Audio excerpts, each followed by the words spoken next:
अस्सलाम वालेकुम भाई ग्रुप वाले हो ਇਹ ਦੋ ਬੱਚੀਆਂ ਹਨ ਪਈਆਂ ਤੇ ਇਹ ਮਿਲੀਅਨ ਮੇਤਲਾ ਚੌਕ ਮੈਲਸੀ ਦੇ ਨਾਲ ਹੈ ਭਾਈ ਤੇ ਇਹਨਾਂ ਨੂੰ ਬੱਸ ਤੋਂ ਕੋਈ ਲਾ ਕੇ ਗਿਆ ਤੇ ਟਿੱਬਾ ਸੁਲਤਾਨਪੁਰ ਥਾਣੇ ਦੇ ਵਿੱਚ ਬੱਚੀਆਂ ਹੁਣ ਪੁਲਿਸ ਵਾਲੇ ਭਾਈ ਹੋਰੇ ਲੈ ਕੇ ਜਾ ਰਹੇ ਨੇ ਬੱਚੇ ਆਪਦੇ ਅਬੂ ਤੁਹਾਡੇ ਅਬੂ ਦਾ ਨਾਂ ਕੀ ਆ ਮੁਹੰਮਦ ਸਲੀਮ ਦੱਸ ਦਿਏ ਤੇ ਬੱਚੀ ਤੁਹਾਡਾ ਨਾਂ ਕੀ ਆ फ़ीज़ा आपके अबू का नाम दस दिए मोहम्मद सलीम तो छोटी बच्ची का नाम की आ मुनज़्ज़ा ये भाई दो छोटी बच्चियां ने पईयां मेतला चौक बस वाले इन्होंने इत्थे उतार दिता है तो टिब्बा थाने वाले इन्होंने बच्चियां हवाले कर दिता है तो भाई ये जिन्हों दी बच्चियां ने पईयां ना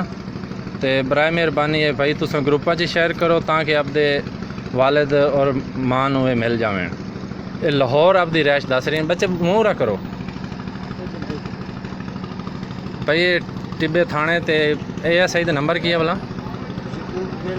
यकूब गिल ASI टिब्बा थाना यकूब गिल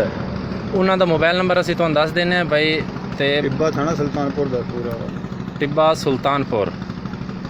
ASI मोहम्मद यकूब तो भाई ये दो बच्चे हैं पे